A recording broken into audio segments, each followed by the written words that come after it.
Brothers and sisters, stop everything. What I'm about to say will rewrite the balance of power. Last night, under cover of secrecy, a 2.1 billion decision was made, not in Paris, but right here in Africa. With one stroke of the pen, Captain Ibrahim Traoré shattered France's grip on the continent. For decades, France dictated our trade routes, contracts, and markets, claiming partnership while tightening the chains of dependency. Today, that story collapsed. Traoré has pivoted 2.1 billion of trade away from French control and into the hands of Africa's new partners. The shockwaves are rolling through Parisian boardrooms, palace corridors, and the offices of French conglomerates. This isn't just numbers on a contract. It's the end of French dominance over African economic sovereignty and the start of something unstoppable. In August 2025, under revolutionary leadership, Burkina Faso signed a 2.1 billion tariff trade agreement with China. This is more than a trade deal. It's a declaration of economic independence against centuries of Western domination. On August 15, 2025 in Beijing, Chinese President Xi Jinping and Captain Ibrahim Traoré signed what many Western intelligence circles are already calling the agreement that changed everything. A 1 billion in guaranteed trade volume over 5 years, zero tariffs on Burkinabe exports to China, preferential financing at roughly 2% interest compared with World Bank rates of 8–12%, technology transfers for advanced manufacturing and processing, and infrastructure development packages amounting to an additional 800 million. What makes this explosive is timing. 72 hours earlier, the United States had imposed crushing 50% tariffs on Burkina Faso's shea butter exports, the nation's second largest export after gold. A clear message to submit to economic control or face collapse. Traoré's response was decisive. Within 72 hours, China signed a 2.1 billion shea butter deal with Burkina Faso. No quotas, no restrictions, no political conditions. As Dr. Fadou Kababore, Burkina Faso's Minister of International Trade, explained, the French thought they could starve us into submission by closing markets. They forgot China has 1.4 billion consumers who value quality African products. We didn't just replace the French market. We upgraded it. The French reaction exposed how desperate Paris has become to retain control.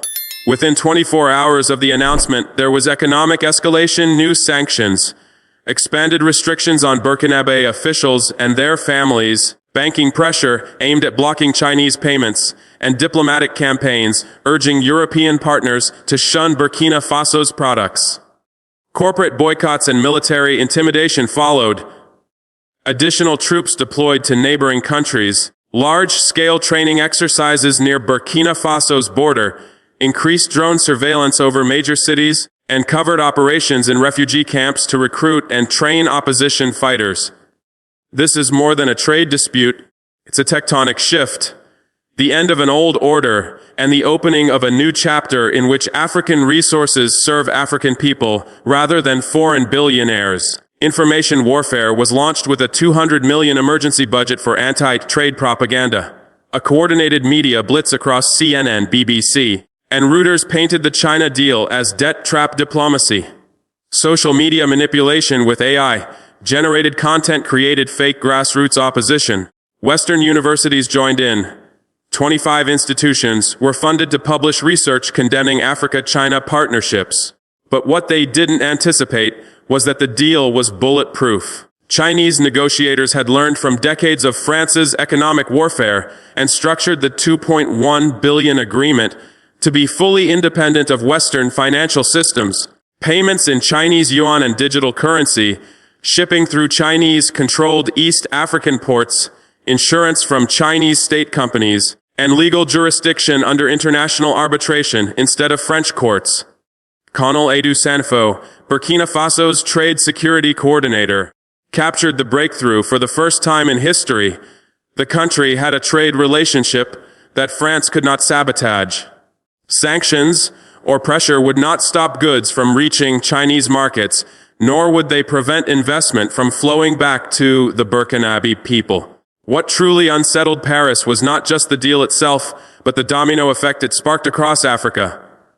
Within 1 month, Mali announced a $1.8 billion mining partnership with China, ending decades of French exploitation of its gold. Niger signed a $2.3 billion uranium processing agreement with Chinese nuclear companies, cutting out European middlemen for the first time in 60 years. Chad entered negotiations for a $1.2 billion oil refinery using Chinese technology, freeing itself from costly European fuel imports. Guinea revealed a $3.4 billion bauxite processing facility backed by China, doubling the value of its aluminum exports. A clear pattern was emerging. African nations were adopting the Burkina Faso model to break free from Western economic control. Dr. Rivera Sangui, former executive secretary of the UN Economic Commission for Africa, called it the most significant realignment since decolonization.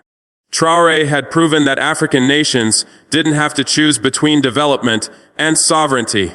China was offering what the West never had: partnership without political control. The statistics confirmed the shift. China freer from $176 billion in 2021 to $292 billion in 2024, a 65% increase, and is projected $30-40 billion by 2025.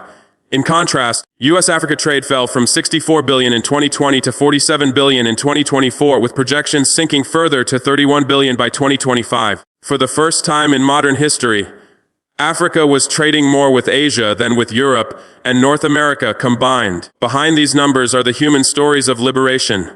Aminata Sawadogo, a 34-year-old Shea butter processor from Kudogo, recalls selling raw Shea nuts to European buyers for 200 francs per kilogram. They processed it abroad and sold it back as butter for 2,000 francs per kilogram, keeping her people in poverty. Now, with a local processing facility built through the Chinese partnership, her village sells finished Shea butter directly to Chinese cosmetics firms for 1,800 francs per kilogram. Jobs, profits, and dignity remained in Burkina Faso. Ibrahim Traoré, a 28-year-old logistics coordinator, unrelated to the president, described the transformation previously. Exports had to go through European ports, which controlled shipping, insurance, and financing, taking 40% in fees. Now, shipments leave directly from Ghana's port of Tema to Shanghai under Chinese management, with logistics costs reduced to 12%. Overnight, net incomes tripled. Fatou Kore, a 41-year-old agricultural engineer, now oversees quality control for exports to China. These stories show that Africa's trade pivot is not just a geopolitical shift. It is a revolution touching the daily lives of ordinary citizens. European buyers constantly complained about quality, demanded endless certifications, and used them as excuses to pay low prices.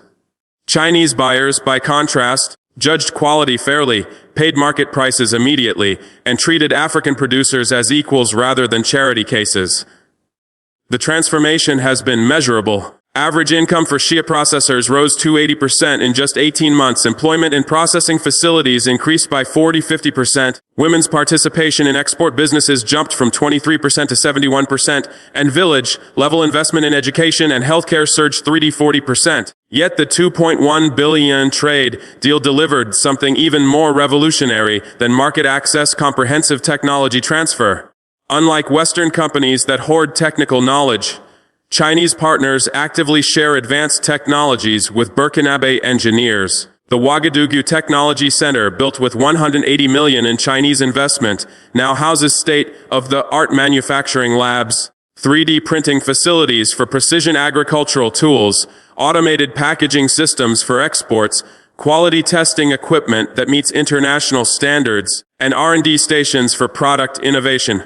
Digital infrastructure has leapt forward. 5G network coverage reaches 78% of the country. Fiber optic cables now connect every major town. Data centers support e-commerce and digital banking, and satellite systems extend connectivity to rural areas. Green technologies are taking root as well. Solar panel manufacturing with Chinese photovoltaic systems, wind turbine assembly for rural electrification, battery production for energy storage and EVs and waste, to energy plants for sustainable development. Dr. Razmanet Wadrao, director of the Technology Center and a PhD graduate from Tsinghua University in Beijing, explained the strategic shift. Western companies came to Africa to extract resources and export jobs, while Chinese companies came to build capacity and create them. They are teaching Africans how to manufacture, innovate, and compete globally. The difference between exploitation and partnership. The results speak loudly. Manufacturing output has grown 340% in just 2 years. Patents filed by Burkina inventors rose from 3 to 47 annually. The number of engineering graduates increased 280% as new opportunities expanded. Technology exports reached a 67 million in 2024, compared to zero only 2 years earlier. This success has ignited a continental awakening. Young Africans, 67% of the population is under 25, are gaining confidence that Africa can compete globally when given fair partnerships. Social media data reflects this surge of optimism. The Traore pivot tag generated 90 million impressions across platforms in just 30 days, with 97% of content created organically by individuals, not bots. Videos comparing how China builds versus how France extracts have amassed 67 million views. Educational content on African trade independence now reaches 45 million young Africans every month, with resource sovereignty discussions trending in 23 languages. Amarado, a 24-year-old economics student at the University of Dar es Salaam, voiced this generational shift. His parents were told Africa would collapse without Western markets, but his generation is watching Burkina Faso thrive by trading with China, selling to Asia, and building with Eastern partners. They are learning the world is bigger than Europe and France, and Africa belongs in all of it. The educational impact is visible. Enrollment in international business programs across African universities is up 450%. Mandarin Chinese has become the fastest growing foreign language in African schools.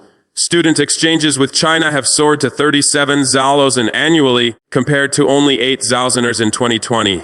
Entrepreneurship programs are multiplying, preparing Africa's youth to drive this new era of independence. A 67% increase in young Africans starting import-export businesses signals the future already being built. On August 29, 2025, Captain Ibrahim Traoré's 2.1 billion trade pivot reshaped the global economic landscape. The numbers reveal the scale of transformation. Burkina Faso's GDP growth reached 6.8%, the highest in West Africa. Export revenue soared 340% compared to 2022. Foreign currency reserves jumped from 400 million to 21 billion. Youth employment in skilled sectors rose 280%. The technology sector's contribution to GDP expanded from 2% to 11%. The continental impact has been just as dramatic. 15 African countries now have major trade agreements with China. Intra-African trade rose 67% as nations used Chinese-built infrastructure to trade with each other. Manufacturing output across participating countries climbed 290%, and 23 nations signed technology transfer agreements. Globally, China has become Africa's largest trading partner for the 5th consecutive year. The U.S. share of African trade dropped to 12% from 31% in 2015. Europe's share fell to 23% from 40% in 2015. Asia's share climbed to 65% from just 26% a decade earlier. Yet the most significant change is psychological.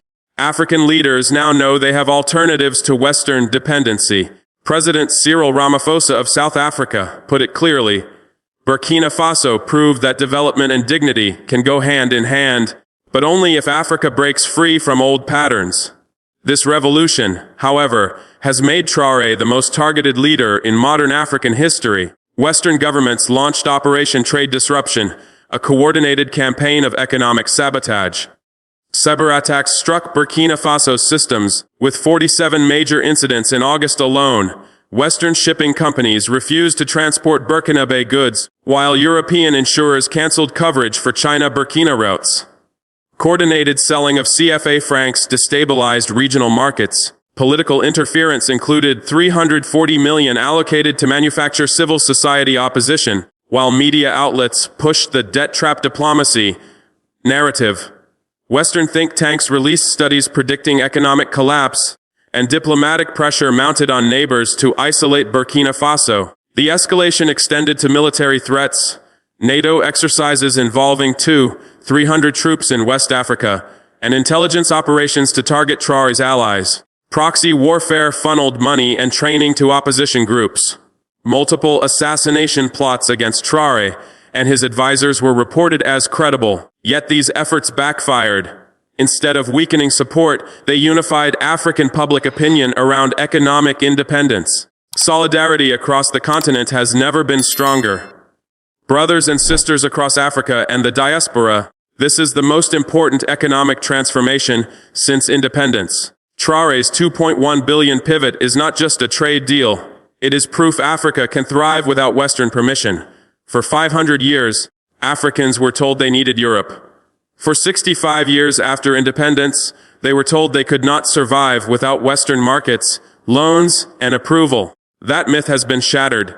Burkina Faso, once dismissed as hopeless and landlocked, is now posting the highest growth in West Africa. Young Burkinabé who once dreamed of escaping to Europe are building businesses and creating jobs at home.